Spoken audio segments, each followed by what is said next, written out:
Oui, merci Mathieu. Alors, bonjour à toutes et à tous. Et comme le soulignait un participant, bon matin de tempête. Alors, c'est vrai que la distance facilite parfois nous évite les déplacements finalement dans ces conditions météorologiques. Donc, bonjour à toutes et à tous. Je m'appelle Sandrine Poirier. Je suis conseillère pédagogique au service de soutien à l'enseignement et ça me fait plaisir de vous accueillir ce matin pour le webinaire explorer différents contextes d'utilisation de la plateforme collaborative Miro. Donc, nous avons 4 panélistes ce matin qui ont accepté avec beaucoup d'enthousiasme et leur grande générosité de venir partager leurs expériences d'utilisation de cette plateforme collaborative. Donc, nous accueillerons d'abord Marie-Jo Bolduc et Maxime Grenier, toutes deux conseillères en formation au Centre de services et de ressources en technopédagogie. Elles vont nous présenter d'abord l'outil et les différentes utilisations que l'on peut en faire. Puis, nous aurons 2 témoignages d'enseignants. D'abord, Marie-Claire Bello, professeure titulaire à la faculté de droit, et puis Louis Cassia-Gamboa, professeur agrégé à la faculté d'aménagement, d'architecture, d'art et de design. Donc, nos 2 enseignants vous partageront les utilisations qu'ils en font dans leurs cours. Je vous rappelle, comme à l'habitude, que le webinaire est enregistré et qu'il sera disponible à la suite dans les prochains jours là, sur le site Enseigner à l'Université Laval. Vous retrouverez aussi sur le site différentes documentations dont Marie-Jo et Maxime vous partageront tout à l'heure les différents documents. Pour le webinaire, vous avez la possibilité d'utiliser la fonction questions et réponses. Donc, vous pouvez envoyer vos questions dans la section Q&R. Je vais comptabiliser les questions, puis il y aura un 10 minutes là, à la fin qui sera alloué à la période de questions. Donc, c'est un webinaire aujourd'hui qui dure 1 heure, de 11 heures à midi, et on se réserve un petit temps pour les questions à la fin. Les questions qui n'auront pas été répondues, on va faire un petit document, puis on le joindra là, à l'envoi par courriel dans les prochains jours, puisqu'on n'aura peut-être pas le temps de répondre à toutes les questions. Alors, pour ma part, c'est le moment de laisser la parole à Marie-Jo et Maxime qui vont pouvoir nous présenter l'outil et je vous souhaite à toutes et à tous un bon webinaire. Bonjour tout le monde, merci beaucoup pour les présentations, Sandrine. On va pouvoir commencer tout de suite avec les objectifs du webinaire. Alors, le premier objectif d'aujourd'hui est de vous faire connaître la plateforme de collaboration Miro. Ensuite, on va explorer ensemble quelques contextes d'utilisation à l'aide d'exemples d'activités dont vous pourrez vous inspirer et peut-être même les coller à votre propre pratique d'enseignement. Et finalement, le dernier objectif d'aujourd'hui est de vous faire connaître les principales fonctionnalités de Miro. Tout d'abord, Miro, c'est quoi? Miro, c'est une plateforme collaborative de tableau blanc illimité dans laquelle il est possible de travailler en équipe ou seul à l'aide de plusieurs outils. Pour vous montrer un peu plus concrètement c'est quoi, je vais sortir de ma présentation et je vais dézoomer. Alors, ce que vous voyez à l'écran, c'est un tableau Miro. Comme vous voyez, là, un tableau Miro, c'est un grand tableau blanc infini, un grand mur dans lequel vous pouvez mettre toutes sortes de choses. Vous pouvez écrire sur votre tableau, vous pouvez faire des dessins, intégrer des photos, intégrer des vidéos. Donc, c'est vraiment très libre là, comme plateforme. Évidemment, vous pouvez travailler individuellement dans un tableau Miro, mais la plus-value, c'est définitivement le travail collaboratif. Les participants dans le même tableau peuvent travailler ensemble de manière synchrone ou asynchrone et jusqu'à 100 personnes peuvent travailler en même temps dans un même tableau sans que ça vienne perturber là, la fluidité de la plateforme. Ce qui est important aussi de savoir, c'est que pour le moment, Miro est seulement disponible en anglais, mais on voit là, sur le côté qu'il y a beaucoup d'icônes universelles, donc ça permet de faire une formule un petit peu plus là, intuitive. On va retourner à notre présentation. Alors aujourd'hui, on va seulement vous présenter la licence éducative gratuite puisqu'il s'agit de celle qu'on utilise le plus dans nos facultés et évidemment que c'est celle qui offre le plus de fonctionnalités dans un contexte éducatif. Pardon.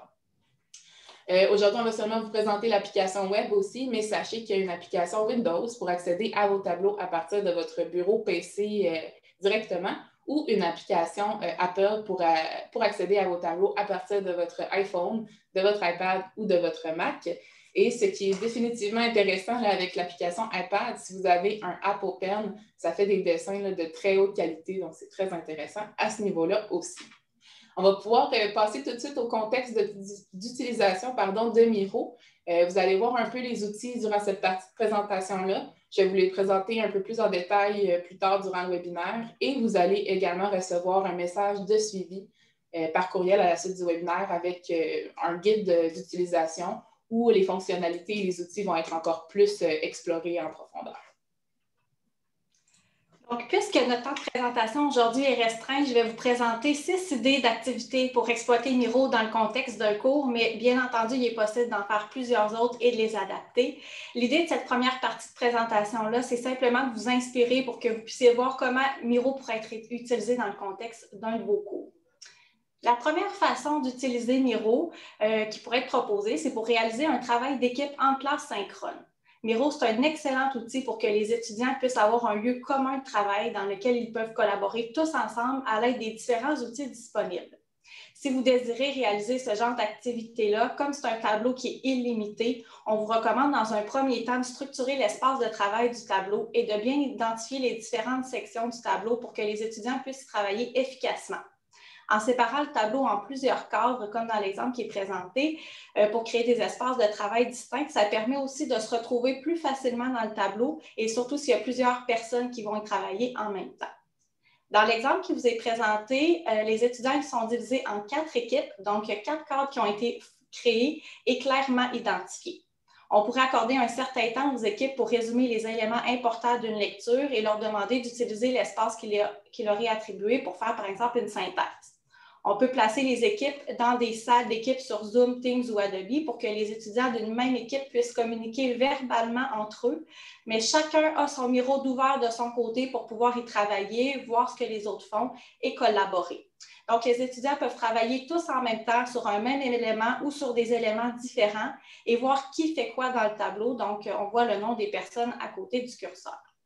À la fin de la période de travail, l'enseignant pourrait revenir en grand groupe sur Zoom, Teams ou Adobe et en partage d'écran comme on le fait avec vous présentement. On pourrait présenter ce que chaque équipe a fait en présentant chaque cadre ou en demandant à chaque équipe de le faire. Une autre idée d'activité, c'est d'utiliser Miro pour créer des cartes conceptuelles ou des schémas pour permettre à plusieurs étudiants en même temps de construire des liens entre des éléments importants d'une thématique ou du cours, par exemple. Miro y offre un modèle vierge sans embranchement au départ, à partir duquel il est très facile de créer une carte conceptuelle. C'est possible de créer un nombre illimité d'embranchements, d'ajouter ou de changer les couleurs des embranchements ou des mots, d'utiliser des couleurs pour faire sortir certains regroupements d'une thématique ou certains éléments importants, comme on le voit dans l'exemple du lot. Il y a aussi l'outil surligneur qui peut être utilisé pour mettre en évidence certains concepts clés dans la carte. Et les couleurs pourraient aussi représenter un étudiant ou une équipe pour pouvoir repérer les contributions de chacun à l'intérieur de la carte ou du schéma. Pour réaliser ce type d'activité-là, il pourrait aussi être possible d'utiliser d'autres outils qui sont disponibles dans Miro, comme les post-it, tel qu'il est présenté dans l'exemple au bas. On pourrait demander aux étudiants dans un premier temps d'identifier les concepts importants sur des post-it, puis dans un deuxième temps, on pourrait leur demander de les organiser et d'utiliser les lignes de connexion pour créer des liens entre eux. C'est aussi possible de changer la couleur des post-it si vous voulez faire des regroupements autour d'une même thématique, par exemple. Une variante de cette activité-là pourrait aussi être que vous, à titre d'enseignant, créez les post-it à l'avance en y inscrivant des concepts importants du cours ou de la thématique que vous désirez voir apparaître dans la carte conceptuelle ou dans le schéma. Puis pendant le cours synchrone, vous demandez aux étudiants ou aux équipes de faire des liens entre eux pour valider leur compréhension. Donc, ça vous permet de voir la carte ou le schéma se construire et s'organiser au fur et à mesure en temps réel et de poser des questions aux besoins aux étudiants. Une autre idée, c'est d'utiliser Miro pour faire des synthèses collaboratives en demandant aux étudiants d'y inscrire un élément ou un apprentissage important qu'ils retiennent en lien avec la thématique, par exemple. Le fait de pouvoir voir ce que chaque personne écrit dans le tableau va permettre aussi aux étudiants d'enrichir et d'alimenter leur réflexion et au besoin de poser des questions pour valider leur compréhension. Dans l'exemple qui est présenté, le tableau a été séparé par thème, mais ça pourrait aussi être séparé par cours, par module ou par objectif. On peut s'en servir pour garder des traces des apprentissages des étudiants et faire des liens entre les éléments et y revenir à tout moment pendant la session et rendre le tout visuellement très intéressant en utilisant les différents outils. L'enseignant peut aussi interagir en intégrant des commentaires auxquels les étudiants peuvent répondre. Une autre idée d'activité, c'est d'utiliser Miro pour développer un argumentaire, par exemple, dans le but d'en faire un débat. Ce genre d'activité-là, c'est aussi important de structurer l'espace du tableau pour que les étudiants puissent mieux y travailler. Par exemple, dans ce cas-ci, il y a un espace qui a été créé pour que les étudiants puissent regrouper les arguments qui sont pour le sujet du débat au même endroit et un autre pour les arguments contre. Par la suite, on peut demander aux étudiants d'écrire sur des post-it différents arguments puis de les classer au bon endroit. Il est possible de changer la couleur des post-it à tout moment pour organiser des arguments autour d'une même thématique ou encore d'attribuer une couleur de post-it par étudiant ou par équipe pour voir la contribution de chacun dans le tableau. Miro offre présentement 16 couleurs différentes de post-it, donc cette idée pourrait très bien fonctionner jusqu'à 16 équipes. Par la suite, vous pouvez vous servir des arguments présents pour animer votre débat. On pourrait aussi utiliser l'outil de vote qui est disponible dans Miro pour demander aux étudiants de voter pour les meilleurs arguments dans le tableau. Une autre idée d'activité, c'est la galerie d'images. Miro permet de télécharger très facilement sur le tableau des images, des PDF, des vidéos ou d'autres types de fichiers. Dans le premier exemple, Miro est utilisé pour créer un portfolio ou une affiche de présentation en art permettant aux étudiants de témoigner de leurs apprentissages ou, par exemple, du développement d'une compétence dans le cadre d'un cours. On pourrait donc demander aux étudiants d'y déposer différentes productions, par exemple en prenant une photo de leur dessin avec leur cellulaire et en la déposant dans le tableau. Et ensuite, on pourrait utiliser les outils disponibles pour en faire une analyse réflexive ou pour les commenter. Dans un deuxième temps, on pourrait aussi demander aux autres étudiants de commenter les portfolios, les affiches en utilisant les post-it ou l'outil commentaire. Les étudiants peuvent répondre aux commentaires de leur pairs et vous, comme enseignant aussi, pouvez le faire. Le deuxième exemple permet de montrer les outils de dessin disponibles sur Miro. L'outil stylo permet de dessiner par-dessus une image ou une photo déposée sur le tableau. Et on peut aussi directement dessiner sur le tableau blanc de Miro sans déposer de photo. Ça fonctionne très bien. Plusieurs couleurs sont disponibles. C'est possible de modifier la grosseur de la pointe du stylo pour être très précis dans le dessin. On peut zoomer dans l'image insérée sur le tableau pour venir dessiner un endroit encore plus précis. Et comme Maxime l'a dit tout à l'heure, ça fonctionne très bien avec un iPad et un stylet, c'est encore plus précis. Et on peut facilement effacer ce qu'on souhaite enlever sur le tableau. Dans l'autre exemple, donc par exemple dans un cours en médecine, on pourrait y mettre l'image d'un organe du corps humain et demander aux étudiants de dessiner la circulation du sang ou d'identifier les différentes parties pendant le cours. Tout le monde faisant partie du tableau peut voir les ajouts sur l'image en temps réel et on peut être plusieurs à y dessiner en même temps. On pourrait aussi imaginer ce genre d'activité-là en génie civil où on pourrait, par exemple, y mettre le plan d'un pont et dessiner dessus à l'aide de l'outil stylo pour y expliquer ou illustrer certaines notions. Une autre idée, c'est d'utiliser Miro pour faire une activité brise-glace en début de session. Dans l'exemple qui est présenté, on demande aux étudiants d'identifier sur la carte de quel endroit ils proviennent. Ce genre d'activité offre aux étudiants une belle première occasion pour explorer Miro et les outils qui sont disponibles pour une première fois. Vous pouvez adapter l'activité brise-glace pour que les étudiants puissent utiliser les outils qu'ils devront réutiliser dans le cadre d'autres activités utilisant Miro plus tard dans la session. Et ce n'est pas inintéressant non plus d'utiliser ce genre d'activité pour créer des liens avec les étudiants du cours en les faisant participer dès le début. Et c'est d'ailleurs une force de l'outil, c'est-à-dire qui permet aux étudiants de participer et d'interagir pendant le cours, outre que verbalement, ce qu'ils n'osent pas toujours faire. Bien entendu, Miro, c'est une plateforme qui offre plein d'autres possibilités et contextes d'utilisation de par les nombreux outils qu'on y retrouve. Par exemple, on peut utiliser Miro pour faire des présentations, comme on le fait aujourd'hui, pour faire des nuages de mots ou de questions, de l'utiliser pour faire des résumés de lecture, un remue-ménage ou pour planifier un travail d'équipe ou réaliser d'autres types d'activités brise-glace. Vous trouverez une explication de ces différentes idées-là dans le guide qu'on va vous partager à la fin du webinaire. Maintenant qu'on a vu quelques idées pour vous inspirer, nous allons maintenant vous présenter les principaux outils et les principales fonctionnalités dans Miro pour pouvoir concrétiser ces différentes idées d'exploitation-là qui vous ont été présentées. L'assistance éducative Miro vous permet de vous créer un espace de travail personnalisé comme vous voyez à l'écran. La version avec la licence éducative vous offre une version de Miro qui est très complète avec une multitude d'outils. Vous pouvez utiliser, par exemple, la version de base si vous voulez vous pratiquer un peu là, avant de faire la demande pour l'obtention de la licence éducative. Par exemple, avec cette version de base-là, vous avez seulement droit à 3 tableaux d'essai dans lesquels vous pouvez vous pratiquer et vous avez une certaine limitation au niveau des outils.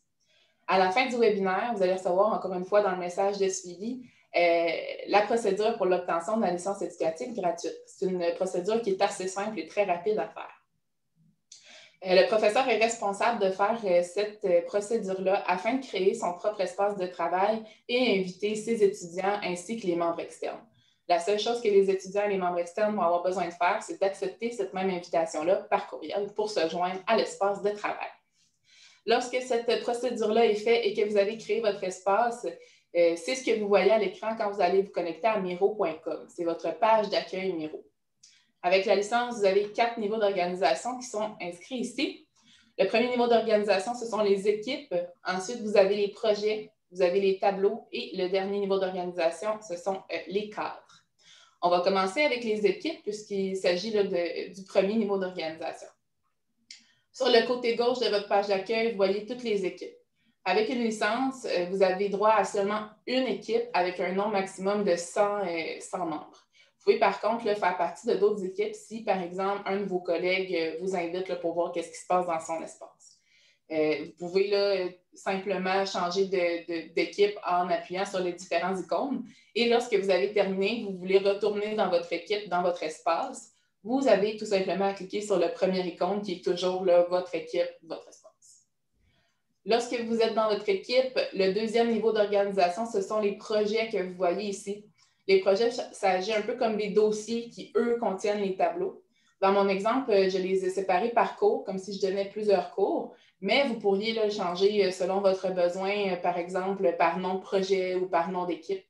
C'est vraiment libre à vous. Il n'y a pas de limite non plus pour les projets, vous pouvez en créer autant que vous voulez. Lorsqu'on clique sur un projet, on a notre troisième niveau d'organisation qui sont les tableaux que vous voyez ici. Dans l'exemple, je les ai séparés par séance, mais encore une fois ici, vous pourriez le modifier selon votre contexte. Et encore une fois, vous n'avez pas de limite pour les tableaux, vous pouvez en créer autant que vous voulez. Le dernier niveau d'organisation, lorsqu'on appuie sur un cadre, lorsqu'on appuie sur un tableau, ce sont les cadres. Pour vous montrer ça, je vais encore une fois sortir de ma présentation et je vais dézoomer. Un peu plus quand même. Voilà. Alors, Marie-Jo et moi, on a séparé notre présentation en plusieurs cadres afin que ça soit un peu plus facile de se retrouver. On a utilisé un ordre logique pour que ça soit aussi plus facile lorsqu'on exporte en PDF. Les cadres, ça vous permet de faire une page, un cadre dans un PDF. Donc, quand vous allez exporter votre tableau, vous allez avoir une belle liste avec différents cadres. Donc, ça permet vraiment d'avoir une meilleure organisation à ce niveau-là. Maintenant, on va passer tout de suite aux outils. Voilà. Alors, là, vous voyez autour, il y a toutes sortes d'outils. Ça, c'est ce que vous et les personnes de votre tableau voient. Donc, il n'y a aucune différence entre l'enseignant et les étudiants ou les membres externes. Tout le monde va avoir les mêmes outils. Vous voyez qu'il y a 3 sortes d'outils. Ici, à gauche, vous avez la barre de création de contenu. En bas, ici, vous avez la barre de présentation. Et finalement, en haut, vous avez les autres outils. On va commencer par la barre d'outils de création de contenu parce que c'est définitivement celle qui est le plus utilisée. Ce qui est important de savoir avec cette barre-là, c'est qu'elle est totalement personnalisable selon vos besoins. C'est ce que nous, on a fait là, pour la présentation d'aujourd'hui. C'est les outils qu'on s'est dit qui étaient le plus pertinent, mais vous pourriez changer cet ordre-là là, pour votre propre contexte. Par exemple, si je prends celui-là et que je le veux à la fin, mais je peux tout simplement cliquer dessus et venir le glisser. Dans le même sens, si je ne veux pas le voir dans mon tableau, je peux tout simplement le glisser vers les 3 petits points qui sont ici et dans cette liste-là, ça va disparaître de mes outils. Justement, dans ces 3 petits points-là, c'est là que vous voyez là, tous les autres outils qui sont disponibles sur Miro, là, dont on ne parlera pas aujourd'hui, il y en a des centaines. Commençons en haut de la barre d'outils. Lorsque vous vous connectez sur un tableau Miro, de base, votre curseur, comme vous voyez à l'écran, ça va être une petite main qui vous permet là, de naviguer facilement dans le tableau. Lorsque vous venez appuyer sur le premier outil qui est la flèche de sélection, vous pouvez venir déplacer des éléments dans votre tableau tout simplement en appuyant dessus ou venir les modifier là, en utilisant la barre de menu qui va apparaître. Voilà. Ensuite, vous avez également les modèles. Donc, lorsque vous appuyez sur ce bouton ici, vous allez avoir une multitude de modèles à intégrer à même votre tableau. Comme on a discuté un peu plus tôt, vous avez des modèles de cartes conceptuelles, vous avez aussi des modèles de lignes du temps, vous avez des modèles des tas de post-it à placer. Donc, vous avez toutes sortes de choses déjà faites là, pour vous faciliter la vie. Vous avez également l'outil de texte. Bon, ça, c'est simple, ça nous permet de mettre du texte à même notre tableau, comme vous voyez avec l'exemple outil ici. Vous avez également les post-it. Alors, comme Marie-Jo a dit un peu plus tôt, vous avez 16 couleurs. Vous avez tout simplement à en choisir un et venir le déposer dans votre tableau, dans votre cadre. Ensuite, vous avez également les lignes de connexion. Bon, ça le dit, ça nous permet de faire des connexions entre certains éléments. Par exemple, je peux venir lier là, 2 post-it ensemble, comme ça ici. Et ce qui est super intéressant avec cet outil-là, c'est que vous pouvez également écrire sur les lignes. Alors, faisons un petit exemple. Voilà. Comme ça. On va le grossir un peu. Parfait. Alors, ça rend la plateforme là, très intéressante pour venir faire des cartes conceptuelles ou faire des liens là, entre certains éléments. Vous avez également un outil de téléchargement pour télécharger à même votre ordinateur des photos, des fichiers PDF, des fichiers Word sans problème. Vous pouvez également cliquer sur le deuxième bouton qui est ici pour intégrer des liens URL. Vous pouvez intégrer des vidéos à partir de ça. Si vous copiez le lien URL d'une vidéo YouTube ou d'une vidéo Vimeo, par exemple, vous pouvez intégrer là, la vidéo à même votre tableau. Vous avez également les outils comme ça de crayon, de stylo qu'on a parlé un petit peu plus tôt. Comme Marie-Jo a dit, on peut venir faire plusieurs couleurs, on peut venir changer là, la taille. Je vais le mettre un peu plus gros, je peux le mettre en bleu, comme ça. Ce qui est intéressant aussi dans cet outil-là, vous avez le surligneur pour mettre en évidence là, certains éléments de votre tableau. Voilà. Vous avez également l'outil d'icône qui est mon préféré pour venir dynamiser là, un peu votre tableau. Ce sont des images qui sont libres de droit. Donc, vous pouvez utiliser toutes sortes de choses. Évidemment, c'est une plateforme qui est en anglais. Alors, vous devez chercher les mots en anglais. Et lorsque vous avez un icône qui vous plaît, tout simplement venir le prendre et le glisser dans votre mur, dans votre tableau. Voilà notre petit chat. Parfait. Ensuite, vous avez également le dernier outil qui sont les commentaires. Donc, vous pouvez appuyer à un endroit en particulier dans votre tableau et faire un commentaire comme ça. Alors, je l'envoie. Ça va apparaître comme ça ici. Tout le monde, toutes les personnes qui sont dans mon équipe vont pouvoir voir ce qui se passe dans le tableau. Vous pouvez également identifier des personnes. Si vous voulez qu'une personne en particulier voie votre commentaire, par exemple Marie-Jo, eh bien, je peux l'identifier et elle va recevoir un petit pop-up en disant « Bon, Maxime vous a identifié à quelque part, allez voir ce commentaire. »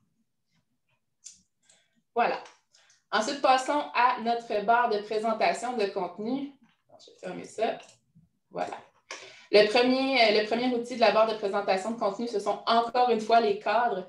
Mais à cet endroit-là, vous pouvez voir tous vos cadres et vous pouvez venir les déplacer encore une fois là, si vous voulez, selon votre propre contexte. C'est aussi facilitant pour la navigation parce que vous pouvez là, cliquer sur un cadre et ça va vous diriger là, automatiquement vers ce cadre-là.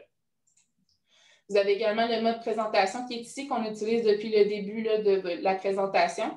Cet outil-là vous permet de faire de montrer votre tableau d'une manière un peu plus épurée. Ça vient cacher là, tous les outils qui sont autour pour faire une présentation un peu plus professionnelle. Vous avez également l'outil de commentaires qui est ici. On va pouvoir voir tous les commentaires qui ont été faits dans notre tableau.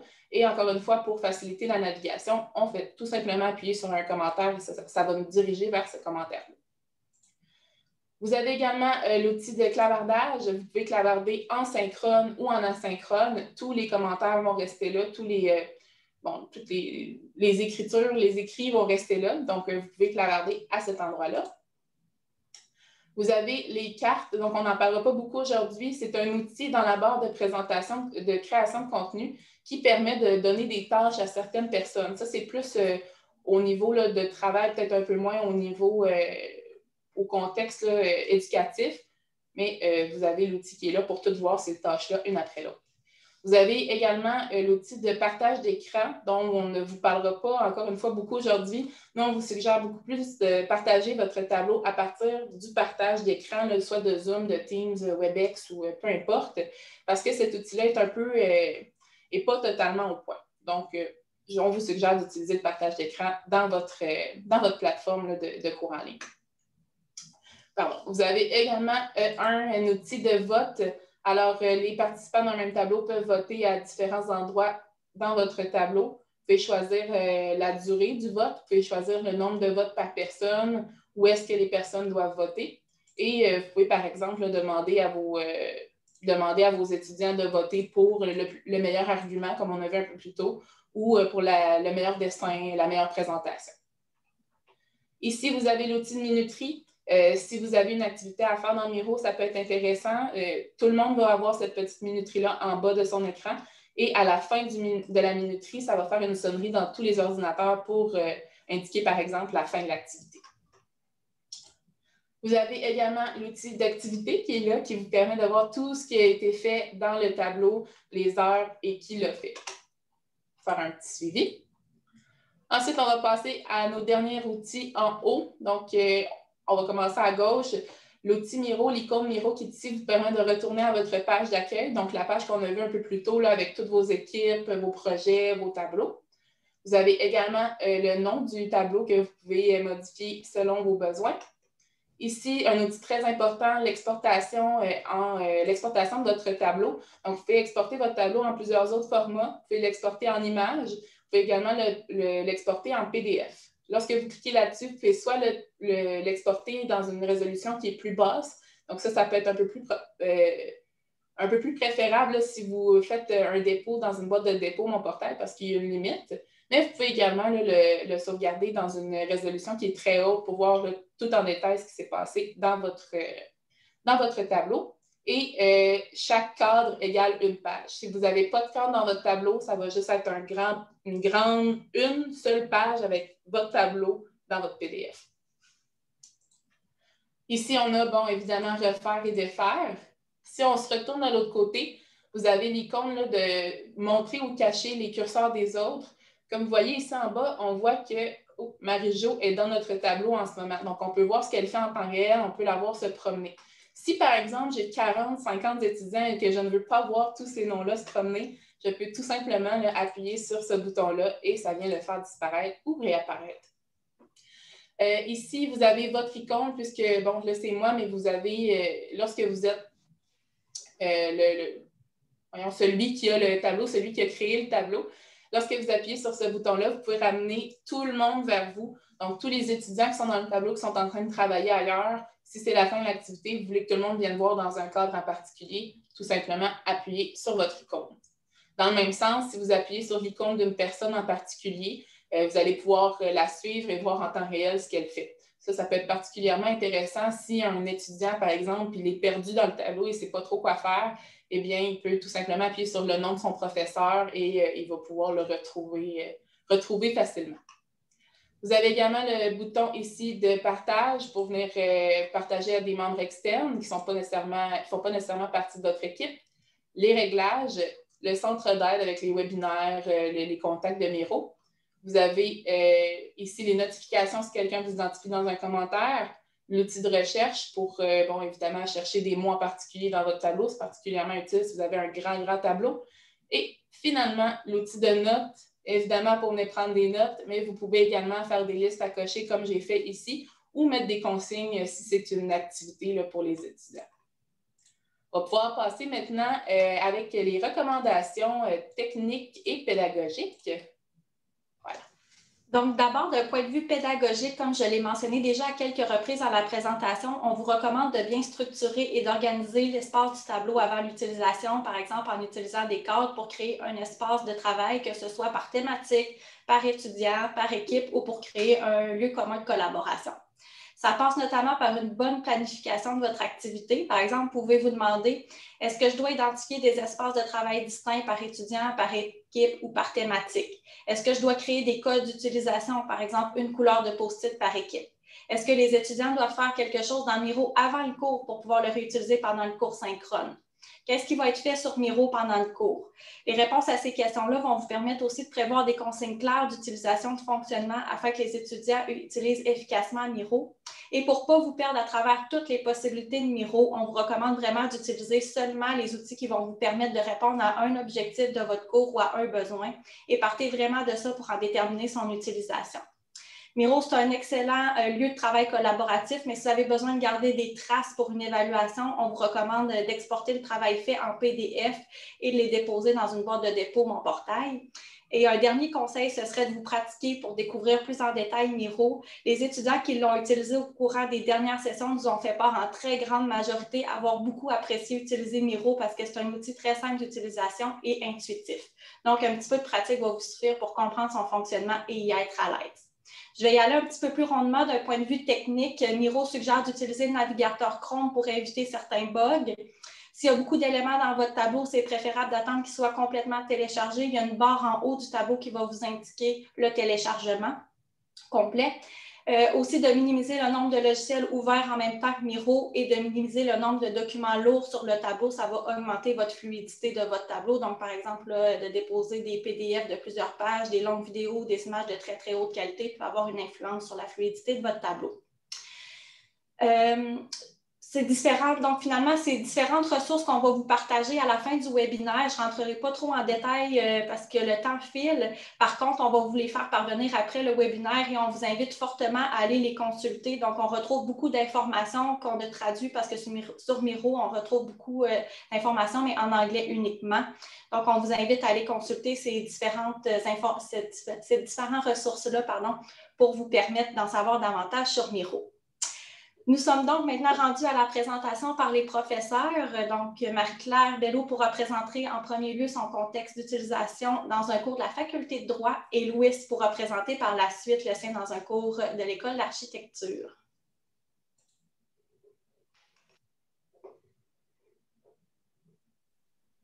Merci beaucoup à vous deux. Alors, on laisse maintenant la parole justement à Marie-Claire qui est en train de partager son écran.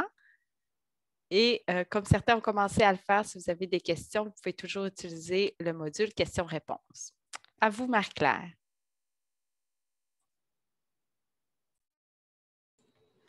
Alors, bonjour à toutes et à tous. Est-ce que vous voyez mon... Oui, c'est parfait. Parfait. J'ai la difficulté avec ma caméra.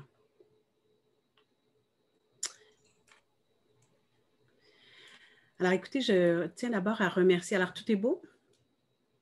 Oui, on vous entend et on Parfait. vous voit bien. Merci beaucoup. Alors, je tiens à remercier le service de soutien à l'enseignement de m'avoir invité à contribuer à cette présentation, à ce webinaire. Merci aux deux personnes qui ont présenté avant moi. J'ai beaucoup appris. Il y a des choses que j'aurais faites autrement si j'avais su. Et vraiment, je veux remercier principalement Sandrine Poirier qui m'a questionnée pour voir comment je travaillais avec Miro, mais qui m'a donné des conseils et qui m'a aidé à préparer cette présentation PowerPoint. Alors moi, j'ai utilisé Miro à l'automne dernier dans deux contextes, dans un petit groupe et dans un grand groupe. Dans le petit groupe, il s'agissait d'un cours qui s'intitule « Les modes privés de prévention et de règlement des différends ». C'est un cours qui réunissait 39 étudiants et étudiantes, principalement de deuxième et troisième année en droit. C'était un cours optionnel. Ce cours porte sur différents processus de résolution de conflits, dont la négociation, la médiation, la facilitation et l'arbitrage. Puis, j'ai utilisé dans le cours à distance, évidemment, Miro dans ce contexte. Alors, je l'ai utilisé dans ce cours-là de plusieurs façons, mais j'explicite deux modes particuliers. D'abord, dans une activité brise-glace. Alors, c'était au premier cours de la session.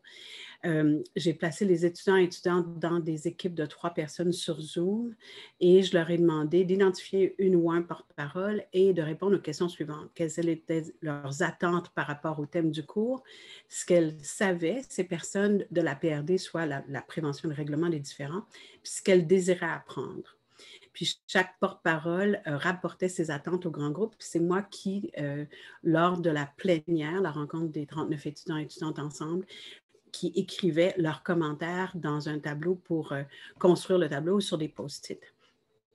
j'ai trouvé que cette activité-là était très, très utile parce que ça favorisait la communication, ça permettait de me sensibiliser aux attentes des étudiants et des étudiantes, puis de m'assurer de répondre à leurs attentes, puis à leurs besoins, puis également d'offrir du matériel plus complémentaire en fonction de leurs attentes. Alors, par exemple, ils ont manifesté l'intérêt d'avoir de l'information sur des habiletés, comme c'est des habiletés qu'on associe beaucoup à des entrevues semi-dirigées de type désamorcer, refléter le miroir, etc. Toutes sortes de techniques. Alors, je leur ai offert plus de matériel là-dessus. Ils voulaient avoir de l'information précise sur les formations qui peuvent survenir à différents moments de carrière de juriste. Alors, dans ce contexte-là, je leur ai présenté des formations, mais souvent sous forme de capsules narrées pour que les personnes qui sont intéressées à certains sujets les utilisent, puis les autres n'aient pas besoin de les regarder. Alors, par exemple, les formations en médiation familiale, en médiation petite créance, en médiation civile et commerciale sont toutes différentes. Donc, je faisais des petites présentations différentes. Puis ça m'a aussi, ce que j'ai trouvé intéressant, c'est de savoir qu'ils étaient très heureux d'avoir des intervenants. J'avais 3 intervenants. Le thème, c'était la PRD en ligne à cause de la pandémie. Puis, on m'a d'ailleurs, au tout début, en commençant le cours, manifesté de l'intérêt pour ces présentations-là, ce qui était rassurant. Alors, comme je vous disais, ça me donnait la possibilité pour les étudiants et étudiantes, de leur donner du matériel supplémentaire. Il y avait un sentiment d'appartenance au groupe parce que déjà, ça faisait plusieurs personnes qui contribuaient au cours. Ils apprenaient aussi à se connaître en petits groupes. Puis, ça permettait de suivre un cours là, qui répondait peut-être plus à leurs intérêts, à leurs besoins.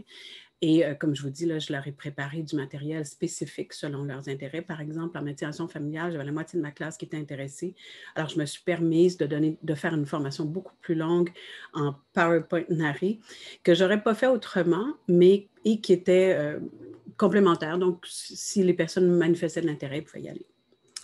Alors, c'est ce que ça donnait, les attentes. Puis, ce que j'ai fait, c'est que j'ai pris ce tableau-là, je l'ai mis en PDF, je l'ai mis sur le portail des cours pour eux, sur le premier cours, mais je suis retournée, moi, pendant la session pour m'assurer que je répondais bien à leurs attentes.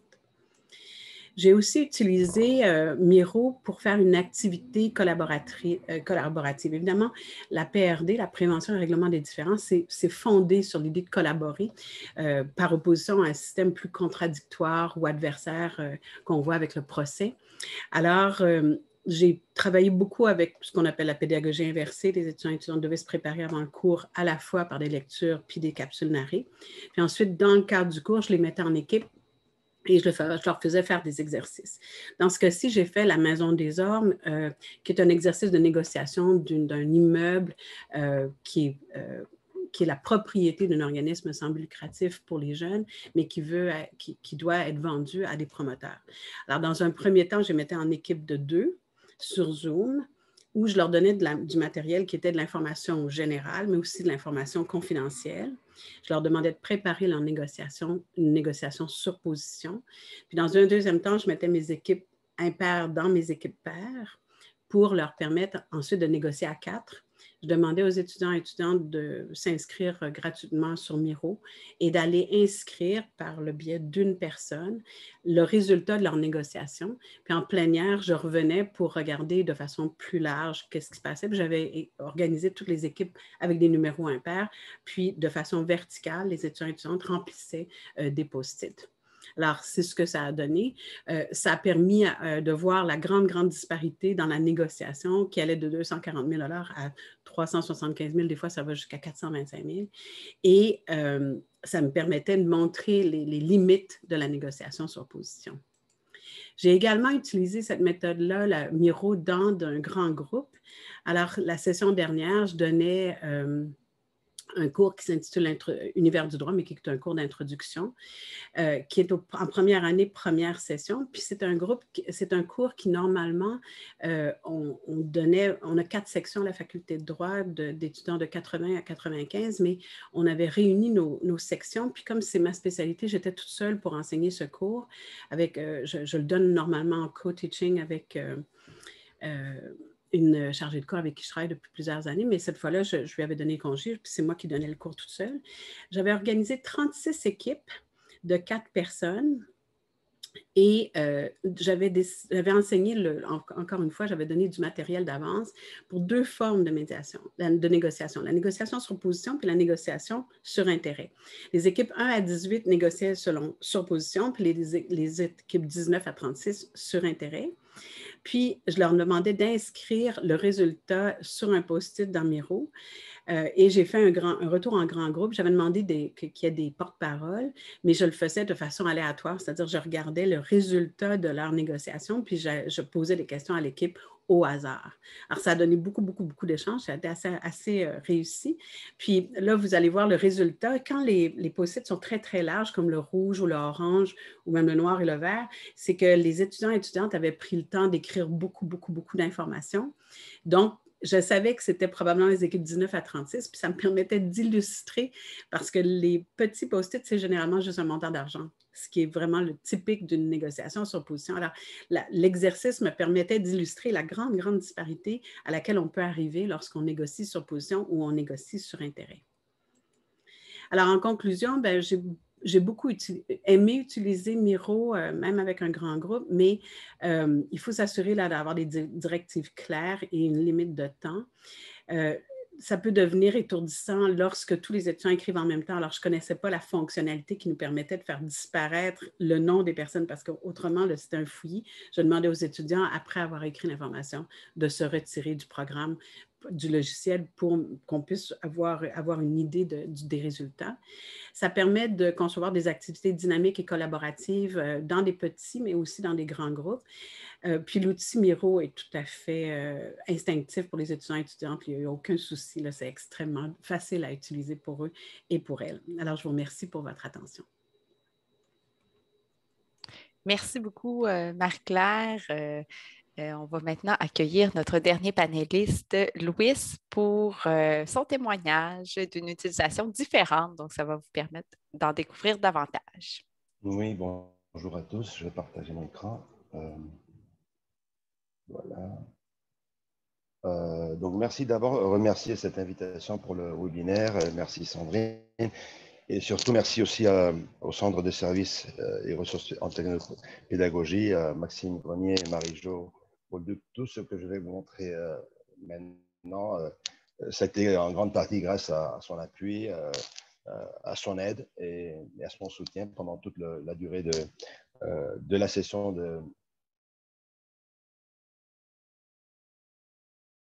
sur Miro. Alors, j'ai fait j'ai divisé ma présentation, elle est vraiment différente à ce que Marie-Claire nous a montré. Nous, on a travaillé surtout avec le dessin. C'est un cours d'architecture et un atelier d'architecture sur lesquels je vais vous montrer. Donc, le webinaire, je l'ai divisé en 3 aspects. Un aspect contextuel, un aspect instrumental et un aspect, le dernier,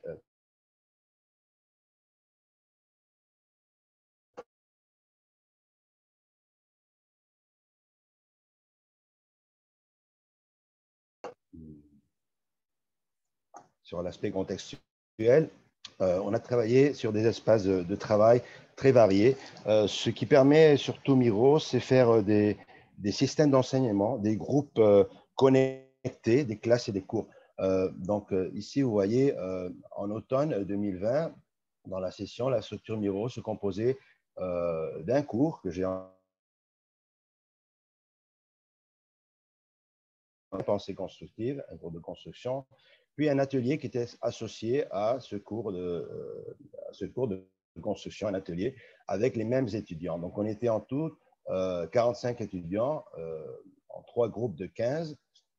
Puis, de l'autre côté, en projet complet, en le cours d'atelier, on était ces 3 mêmes groupes de 15 étudiants avec 3 différents professeurs. Donc, dans l'équipe, on a formé des équipes sur Miro avec 3 professeurs, 3 assistants, puis 3 groupes de 15 étudiants. Donc, ça faisait en sorte qu'on avait 15 classes de Miro virtuelles interconnectées entre elles. Un projet avec 3 professeurs, 15 tableaux avec des groupes de 3 étudiants. Et de l'autre côté, connecté, cette deuxième interaction espace de travail commun était les cours en atelier où il y avait 3 classes Miro virtuelles interconnectées, 3 projets avec 15 étudiants chacun. Donc, il y avait un tableau par étudiant et 3 professeurs.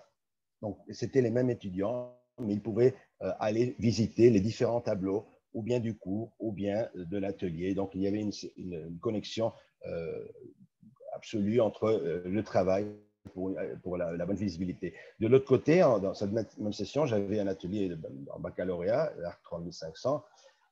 L'atelier B5, on était 15 étudiants, 2 professeurs, donc une classe Miro virtuelle. Et là, on a travaillé un seul projet de professeurs, 15 tableaux, un tableau par étudiant, qui était aussi connecté à la fois. Donc, on a possibilité l'accès à voir les projets que faisait la maîtrise 1, l'atelier de maîtrise 1, ARC 6063, pour qu'il y ait aussi cette perméabilité, cette visibilité du travail avec le projet. Cet hiver, on travaille maintenant un atelier et un cours. Donc maintenant, ils sont divisés parce que le cours fonctionne plus ou moins comme à l'automne. C'est-à-dire, on est 45 étudiants aussi, 3 professeurs, 3 assistants. Donc, on a 15 classes de Miro virtuelles. Toutes elles sont interconnectées. Donc, on fait des rencontres à 3 professeurs de façon indépendante ou en groupe sur ces classes Miro. Donc, un projet où participent les 3 professeurs avec 15 tableaux, avec 3 étudiants chacun. De l'autre côté, en baccalauréat, peut-être ce schéma est un peu plus complexe maintenant. On travaille 6 ateliers avec 15 étudiants chacun. On est tous interconnectés. Chaque atelier a son professeur, son enseignant. Puis, on a donc 6 classes Miro virtuelles où nous avons en tout 80 tableaux, tous interconnectés, mais chacun dirigé, disons, par son professeur. Mais tout est connecté, tout est visuel, tout est facile à accéder et tout le monde peut profiter, participer, travailler dans d'autres tableaux avec d'autres étudiants. Donc, vraiment, ce sont des classes très dynamiques et très connectées.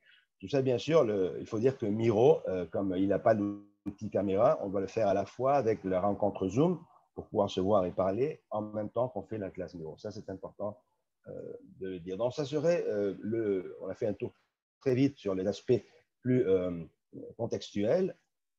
Les aspects instrumentaux que j'ai appelés, ce serait comment on utilise Miro, qu'est-ce qu'on fait avec Miro. Donc, dans une partie, on pourrait dire que c'est un travail en groupe, en étape de développement. Donc,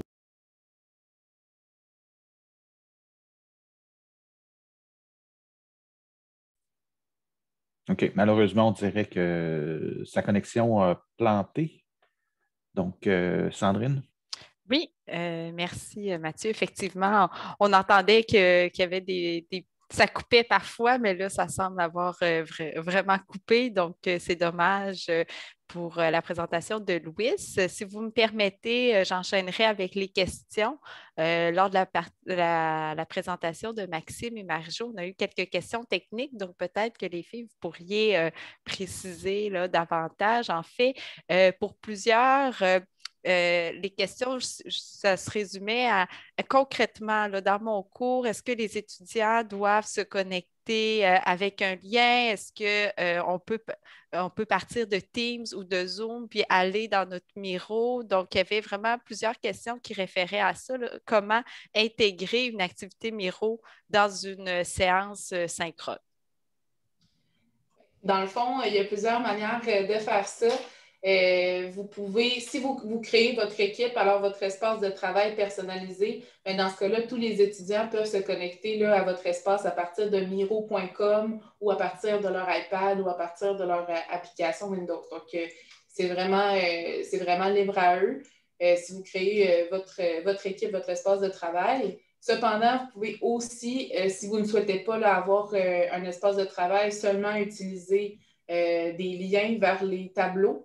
Alors là, ça peut être une option qui est intéressante s'il n'y a pas nécessairement de suivi dans Miro à faire. Là, si vous faites des activités ici et là dans Miro, c'est tout simplement vous créez votre espace de travail pour vous, créez vos tableaux et dans le bouton qui est en haut, le Share que je vous ai montré un peu plus tôt, Partage, il y a une option d'envoyer un lien ouvert à des personnes externes. Alors, avec ce lien-là, ben, vous pouvez envoyer ça à vos étudiants durant une classe synchrone et eux, ils vont pouvoir se connecter sans même se connecter à Miro. Là, c'est vraiment un lien qui est ouvert. Mais dans ce cas-là, vous ne verrez pas le nom des étudiants. Vous allez seulement voir là, invité, là, comme sur Google Drive. On ne t'entend pas. Oui, merci, effectivement. Rebonjour, Louise. Malheureusement, on vous a perdu. Donc, on a enchaîné avec les questions. Peut-être que vous semblez avoir des problèmes de connexion. On pourra peut-être reprendre une partie, enregistrer une petite capsule, puis la déposer là, sur le site en joint au webinaire, là, si ça le vous problème convient. de Vidéotron aujourd'hui aussi. Avec Oui. C'est la pas ça. tempête. Ouais. J'enchaînerai sur une autre question. Plusieurs personnes se questionnaient sur le nombre d'utilisateurs. Donc, vous avez parlé de 100 utilisateurs au début. Là, on a vu aussi que Marie-Claire en avait beaucoup, mais qui étaient divisés en équipes à un moment donné jusqu'à 165 étudiants. Donc, mais j'avais des porte-paroles, Sandrine. C'est ça, hein? On avait des porte-paroles. C'est pas juste peut-être de préciser là, combien de personnes en même temps peuvent utiliser Miro. Puis si par exemple, j'ai trois groupes là, de 60 étudiants, est-ce que ça fonctionne? Il y avait plusieurs questions là, sur le nombre d'utilisateurs. Bon, ben, je peux y répondre. J'ai déjà répondu dans le Q&A, mais je vais le redire. Dans le fond, c'est 100 personnes maximum par équipe. Donc, avec la licence éducative, là, c'est vraiment 100 personnes que vous pouvez inviter à votre espace de travail. Cependant, il y a quelques manières de contourner ça. Bon, vous pouvez soit utiliser là, le partage de tableaux, comme je vous expliquais un peu plus tôt. Dans ce cas-là, encore une fois, vous ne verrez pas les noms des étudiants.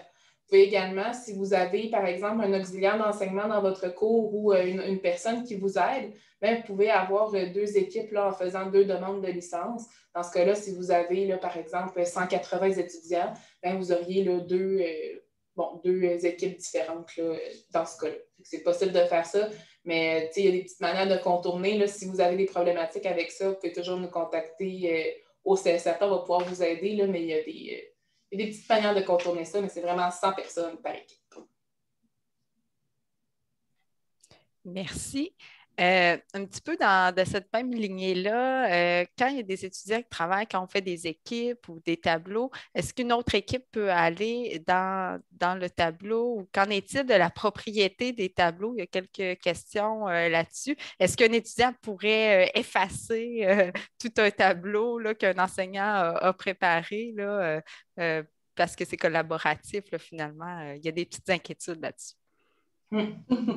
Oui, bien, c'est sûr, on peut accorder différents droits aux personnes qui sont dans le tableau. Maxime, je ne sais pas si tu veux repartager ton écran pour montrer à quel endroit, pour montrer les différents droits dans un tableau. 2 petites secondes. Parfait. Ça va être plus... Oui, exactement là. Donc, on peut donner différents droits. Donc, est-ce que vous voulez que la personne puisse éditer le tableau, puisse seulement le voir, puisse seulement commenter? Donc, c'est à cet endroit-là que vous pouvez venir personnaliser finalement les droits. Puis, dans un même sens, là, ici, c'est les accès pour l'équipe. Alors, si, mettons, j'ai mon tableau webinaire, je ne veux pas que personne dans mon équipe voie mon tableau webinaire, eh bien, je vais changer là, cette fonction-là pour No Access, donc pas d'accès. Et le prochain, bien, là, c'est la chose que je vous ai parlé un peu plus tôt, là, le partage de liens. C'est la même chose, vous pouvez partager un lien que les personnes peuvent voir, commenter ou éditer ou pas d'accès. Si vous voulez que les personnes puissent éditer, vous le changez à puisse éditer comme ça, vous copiez le lien et vous l'envoyez à vos étudiants.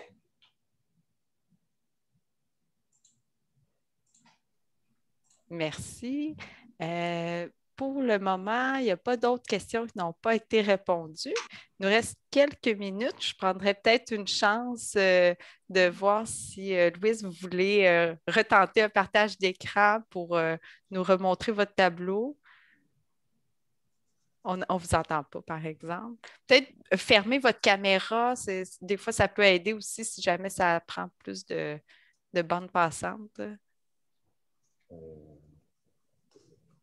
Je vais essayer de partager mon écran. Voilà.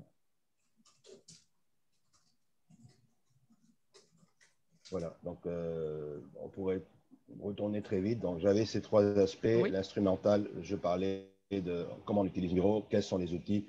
Les outils sont surtout de dessin, donc on utilise surtout le crayon, la gomme, les formes. Euh, Vraiment, c'est une simplicité de travail parce qu'on a vraiment la palette d'outils est assez réduite pour travailler. Toujours le travail en Zoom en parallèle, donc on a parfois des problèmes d'Internet, donc ça ralentit beaucoup le travail. Mais en termes, si on va à la troisième partie que j'avais ici sur la pédagogie, les aspects pédagogiques, évidemment, c'est une pédagogie magnifique, c'est une pédagogie qui facilite l'enseignement, très dynamique, très ouverte, très connective, très complémentaire. Donc, d'un côté, elle valorise et stimule la créativité. Je dirais autonome et de groupe. Donc, il y a des partages d'activités personnelles, mais avec le groupe.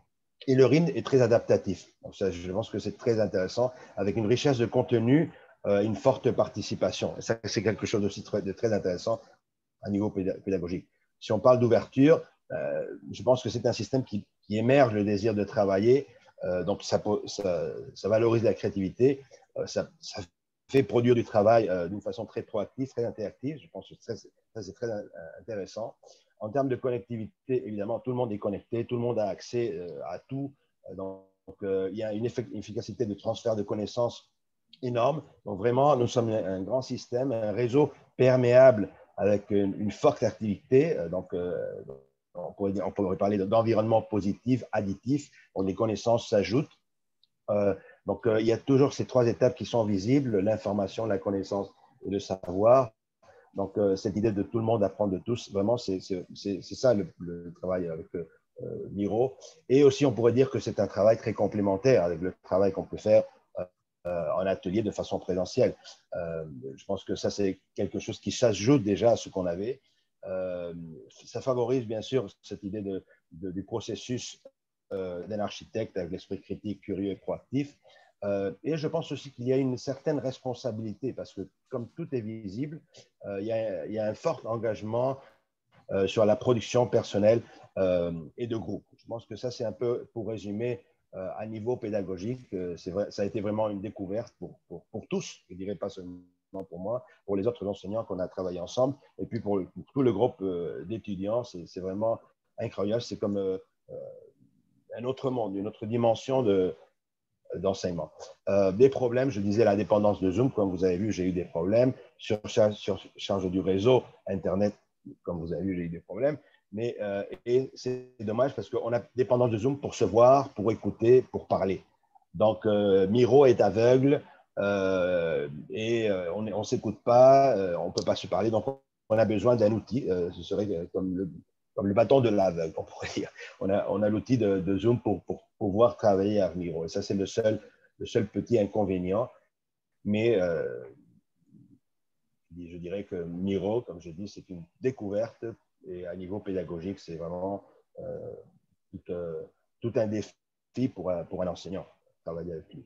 Et de mon côté, c'est ça. Je pourrais aller rester encore un peu plus longtemps, mais je pense que c'est ça un peu le tout. Je pourrais aller sur les dessins des étudiants, comment tout le monde a dessiné dessus, comment on travaille avec les outils disons, graphiques qu'on a, ce qui est vraiment très intéressant parce qu'il y a une énorme flexibilité dans le travail et surtout dans le partage d'informations. Je pense que le partage de connaissances, je pense que ça, c'est vraiment très intéressant. De mon côté, ce serait ça. Merci, Louise. Ça a pu permettre de boucler la boucle de votre présentation. Puis, désolé. il n'y a pas de problème, ce sont des choses qui arrivent. Puis, on a pu montrer qu'effectivement, c'est peut-être une des difficultés qu'il faut planifier lorsqu'on utilise Miro, mais on peut très bien s'en sortir. Donc, merci. On arrive à notre conclusion. J'ai vu que Maxime a continué à répondre à quelques questions. Merci beaucoup, Maxime. Donc, encore une fois, je remercie nos panélistes, Marie-Claire, Louis, Marie-Jo, Maxime, d'avoir accepté de participer. Merci pour toutes les informations. Il y a beaucoup, beaucoup de choses à dire. J'ai vu des commentaires justement à ce propos. Il y a des heures à découvrir l'outil, effectivement. C'est pourquoi aussi on va rendre le lien disponible vers une ressource que l'équipe du CSTIP, oui, c'est ça. CSRT, pardon, je me suis trompée. CSRT a élaboré donc justement sur les différents contextes d'utilisation. Vous pourrez en apprendre plus. Si vous avez d'autres questions aussi, je vous invite à contacter vos équipes facultaires, justement, les conseillers pédagogiques pourront vous aider à vous approprier l'outil au besoin. Donc, dans les prochains jours, vous allez recevoir le courriel pour l'enregistrement du webinaire et les ressources. Je vous souhaite à toutes et à tous une bonne fin de journée et je vous remercie d'avoir été en grand nombre à ce webinaire. Et encore merci à nos panélistes. Merci Sandrine. Merci.